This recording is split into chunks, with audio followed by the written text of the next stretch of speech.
Welcome to Recovery Report Live. I'm Dan Odess, president of GlobalPro, where we manage risk to recovery, and we have managed more than $1 billion in recovery. We represented thousands of community associations, business owners, and I'm coming to you live from the new Griffin studio for the Recovery Report Live.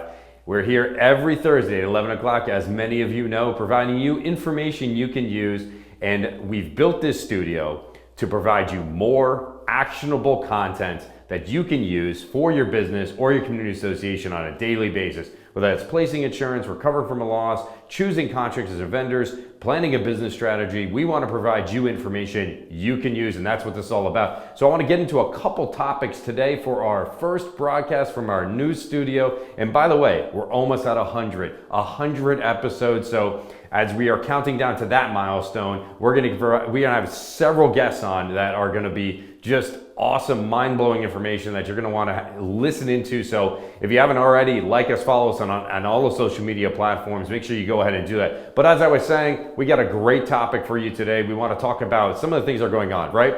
We saw a stall in session, legislative session here in Florida. A lot of bills that were proposed, a lot of changes that we thought were actually going to take shape. There's still a call for a special session, so we'll see if that happens or not. We visited with the CEOMC last week. I talked about that visit, why we were doing it. We're going to continue having on CEOMC, who's taking an active role in lobbying for legislative changes that will benefit you as community associations. So really important stuff coming up, but the jury is still out on these issues. So stay tuned. We'll continue to have CEOMC on. They're going to provide us all kinds of information. They're a great resource. If you don't know who they are or what they are, go check them out online. I highly, highly recommend it. One of the things that we're seeing, though, as we are in a hard market, we did come off a tough legislative session, a really tough legislative session where we thought there was going to be all these changes.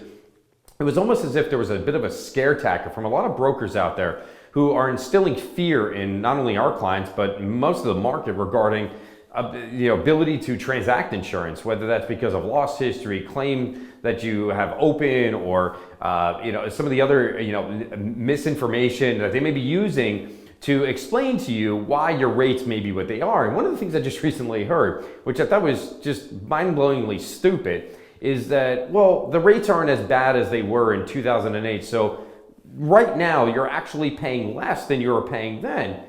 The problem with that issue or that mentality is that, well, yes, you may be paying less than you may have paid back in, let's say, around 2008, when we saw, record high market rates on insurance, but the policy you have today pales in comparison. It's a gutted version of what you were getting then. So even though you were paying more, arguably at times for it then, you at least had coverages that you would otherwise typically assume are included in your policy.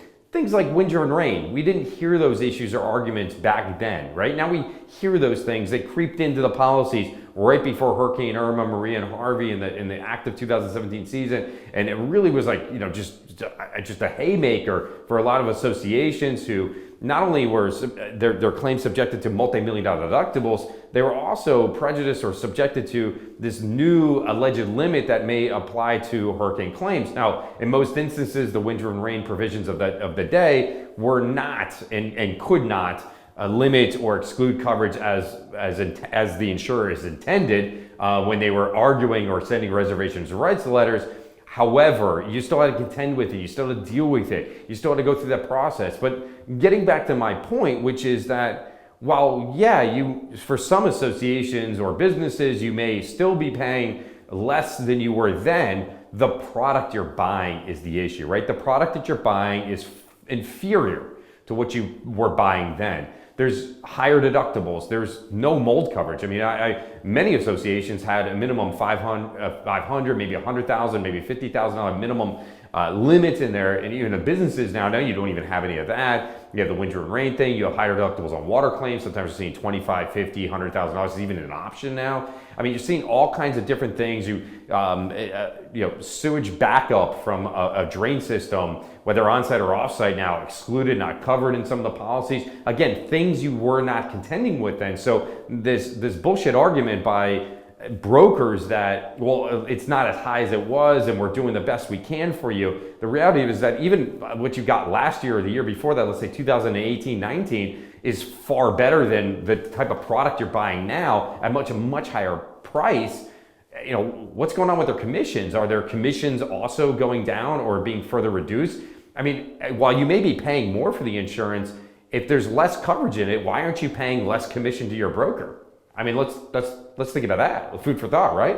If even set aside the fact that it costs more money, but I'm buying less coverage. If I'm buying less coverage, why am I still paying them that type of commission on the premiums, right? You can negotiate those things, by the way, as consumers, policyholders. Definitely something as a community association you want to take a hard look at, because those commissions, I feel as if, should be declining faster, much faster, because there's no coverage in these policies for a lot of the typical claims that we would otherwise have seen covered in 2008 or 2017 and before, right? So we have a lot less coverage. We're contending with those issues as a community association. We're dealing with changes in legislation. What are we to do about this? All right, so start looking at your broker, who is that middle person, right? That person that's trying to negotiate both with the insurance companies as well as you to convince you to buy a product, right? Well, if you're buying a product that's inferior to what you once been, far inferior to what you once had purchased, then why am I paying the same commissionable rate for that product, right? I'm getting so much less coverage for it. Just, again, think about it, something to use, something to consider when you're dealing with this stuff. And also, there's this idea that claims are the reason for rate increases as well. I mean, take that theory and throw it out the window. I mean, I'm just not seeing it. I mean, I'm looking at some policies where an association 10-year look back, maybe one claim that was hurricane related, haven't had, hurricanes, in a number of years. They're seeing significantly far rate increases over, let's say, an even older building that had dozens of claims. I'm not really understanding as to how claims are considered in the rate in which you're paying for insurance. And I know there's a lot of brokers out there probably shrug their shoulders or, oh, that's not what I'm hearing. Well, the reality is that maybe you're not looking at all of your entire book of business. And if you looked at your book of business and you looked at all of the things in your book of business, like the premiums and the coverages, not just the premium dollars and calculating your commission on it, then maybe you realize that that there isn't a direct correlation between claims and rates going up and claims and non-renewals. I'm not seeing it. I'm really not seeing it. And we have a really strong sample size here. The fear of making a claim should be out the window as well. You're paying so much more for such less coverage, right? So why aren't you making the claims when you should be making the claims? But again, don't make the claims for the purpose of making a claim, but make the claims for the purposes of getting a recovery. So a lot of things come up. I mean, this really just kind of aggravates the crap out of me. I'll be honest with you. I mean, I'm hearing a lot of just misinformation about, just let the insurance company see if they can come out, look at your loss or damages first, see what they'll pay you, and then if it's not what you want, then hire a public adjuster or hire an attorney, then go into litigation, and then they're saying, litigation, oh my God, that's the reason why the rates need to go up because, the state of Florida has so much litigation, or Texas, or one of these other jurisdictions, right? But the truth of the matter is that there's not quite a market like Florida really anywhere else, even Texas or Louisiana or some of the New York, New Jersey, some of the other markets in which we heavily operate and represent a number of actual community association business owners. And you just don't quite see the nuances in the issues that we do with the claims handling and management of losses in the state of Florida. It's almost as though they use it to almost instigate the litigation and to create a purpose or reason for the legislation. Because if you actually look at the cases and we're dealing with, and I mentioned an example just last week where there's this issue of this proof of loss, there's just absolutely no reason for it, right? The policy says what the policy says, and the insurance company should be held to that same standard. And if they don't, then why aren't we in court? Why aren't you litigating this issue? There's really no alternative to it, right? You can't go to appraisal. What's the purpose of going to state remediation? It just, a lot of times I come out of those just scratching my head like it was a total waste of time. It took us months to actually coordinate and schedule it. We go in there, the person has no authority, zero authority, no authority to do anything, even though they should have had authority. But they come in there with absolutely no expectation to really offer you much of anything. I literally just recently listened in on a mediation that we were handling. The client demanded that we go to it. It was mind-blowing how little the representative, who was an adjuster for the insurance company, knew about the actual file. They were actually reading parts of the file for the first time in the actual state-run mediation. It just makes no sense. They don't prepare for it. They don't do much anything with it. I wish it worked. I would promote it. I would be a huge promoter of it if it actually did anything. It's very much like the appraisal process. A lot of times we're seeing the appraisal process is that you can't agree on umpires. The appraisers that they're picking are involved in the cases somehow. They only work for insurance companies. It's just another, just a hired gun. They're not this impartial person that allegedly the insurance companies fought to make sure only could be part of the appraisal process. They only want to pick umpires that worked for insurance companies or former judges that have a history of again, representing or protecting the industry.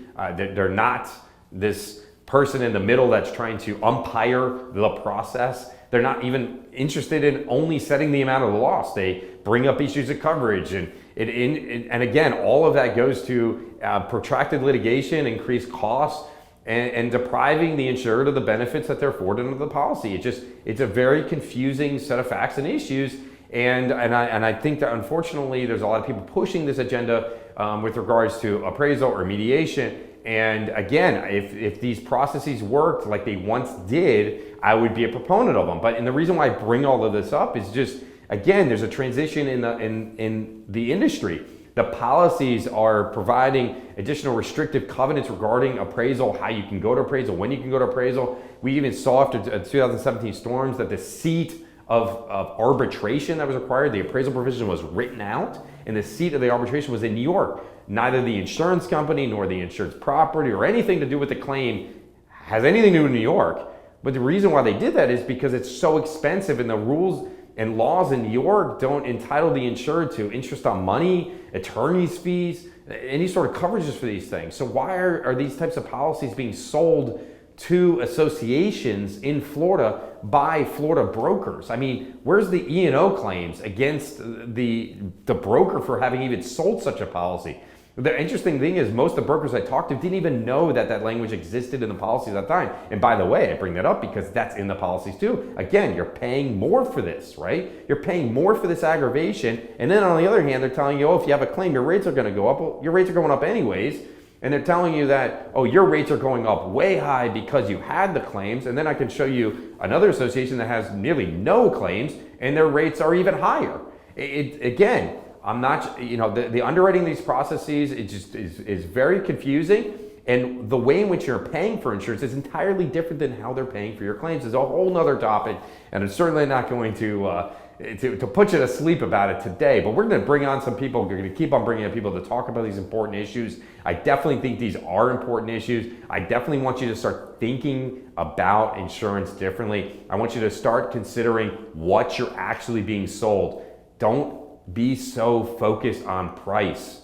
You're so focused on price. There was recently insurance companies come out and said, well, the reason why we use cartoon characters and all these other things is not actually for children, it's for actually adults. It helps them relate to them and convince them to buy their products. They want to be relatable to you, right? So you have all these people, you have these characters, right? You have ducks and you have this guy that runs around getting in accidents and everything else. They want to be relatable to you, but smoke and mirrors, right? Let's focus on what you're actually buying. Let's not be so price sensitive. Let's make sure that what we're getting is actually ensuring our interests and in fact is actually going to actually protect us, right? So, and it's something I've bring up before because I'm just simply on the topic, and it's just really just driving me a bit nuts right now. Contractors, mitigation contractors in the industry, right? A lot of promotion around how they're going to help you with the insurance process. They're going to reduce the amount of time they get paid directly by the insurance company. Those statements in themselves are both actually false and also misleading. I wish the Department of Financial Services or I don't know, any government organization will take an interest in those statements, right? Because first off, they don't do anything to reduce time. What they're doing is actually simply getting paid your benefits directly. And the way that they reduce time is actually by value engineering the scope of the work that you're doing. They're not actually adjusting the claim first. We have a signature process, ready, recover, rebuild. All right, your insurance company is obligated to pay you. They're not obligated to rebuild. In fact, they have much of nothing to do with the rebuilding process. There's some confusing language regarding what they're going to pay you and how they're going to pay you, and depreciation, actual cash value. Again, another topic for another day. We've hit on these issues before, but the reason why I bring this up is because, again, look at the policy, look at how it's going to pay you, because I just noticed that, and I was contrasting two community association policies recently bound, recently sold to them. Buildings are in the exact same zip code. And I noticed that in the loss payment provision and the valuation provision and the duties in the event of loss, they were very, very, very different. One product was very favorable to the community association. It put a lot of onus on the insurance company to do proper valuations. The loss payment provision was very light on language. It just basically said agreement on the amount, proof of loss, we'll make a payment 20 days. And the duties of event of loss, it basically says if we request a proof of loss, we'll provide you a form, you fill it out, you submit it. There was again, very light on language. The other one was very heavy on language regarding the insureds providing inventories of damage and undamaged provision. I talked about it in our prior episode. The valuation provision went on and it broke down if they paid for construction or some of it, or if not all of it, or they're in the process of doing it, if what's incurred, what's versus what's not incurred. It went on, it was literally almost a page-long valuation provision. It was strikingly different than the other one. Same zip code, similar age of building, premiums very different. In fact, the one with all of the revisions was much more expensive than the other one. Again, same zip code. By the way, same broker. Interesting situation, right? I didn't see the commission breakdown as to what that broker was making on either policy, but it begs the question as to how that's even possible, right? So similar age building, same broker, two different insurance companies, completely two different products. The one that actually is more favorable was less expensive, and the one that was not so favorable was more expensive. I would say that the loss history of these two properties was relatively the same. So again, I'm not seeing the correlation. They're both on the water, so again, that's out. So many other factors that someone may pick up. Again, these buildings were very, very similar in many regards as far as risk profiling them. I can't quite see the difference, but again, it's just you got to do a little bit more due diligence as a board member, as a property manager. Look closer at the policy. Make sure that what you're getting is what is actually being pitched to you. The marketing brochures are all bright and shiny and everything else. The spreadsheets are very fancy and at times complicated and over your head.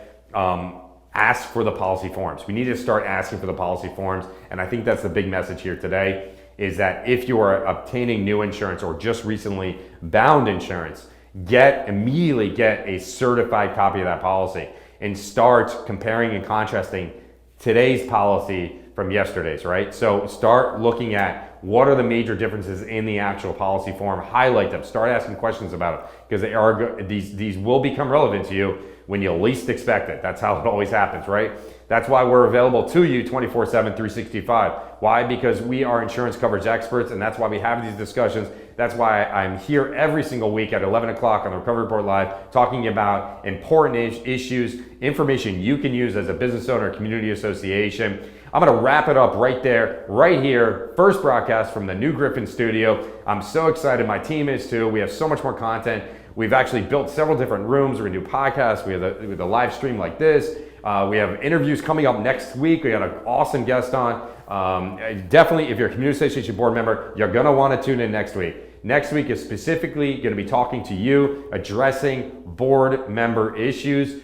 I think it's really relevant, particularly because, again, legislative session was not particularly successful. However, they are calling for special session. We'll see what on issues is on, but they're pushing the governor to enact some sort of legislation to shore up this issue, particularly in the wake of the tragedy, right? Change needs to occur. I think everyone agrees to that. What changes it may be, we'll continue talking with our representatives over CEOMC and other organizations that are intimately involved in the lobbying efforts at the state level and in Florida, Texas, or the others, in many other jurisdictions that we operate, so that you understand it. And remember, as I mentioned before, even if you're not in Florida, it's really important if you're in the community association industry to pay attention to what's going on in Florida, because a lot of times what happens here, particularly in community associations and construction, it's used in a lot of ways for other states, right? So parts, if not all of it, gets adopted or written in a way in form that it can get adopted in those jurisdictions, but it most often does start here. That's a factual statement. I've confirmed it. I've spoken with those involved. I've participated in it. Participated in it. I've been to Tallahassee. I have lobbied there.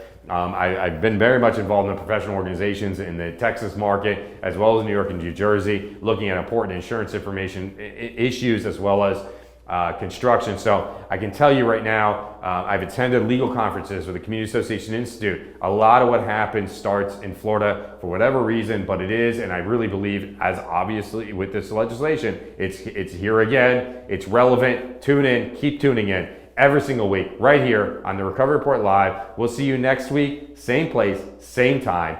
Thanks you all for tuning in this week.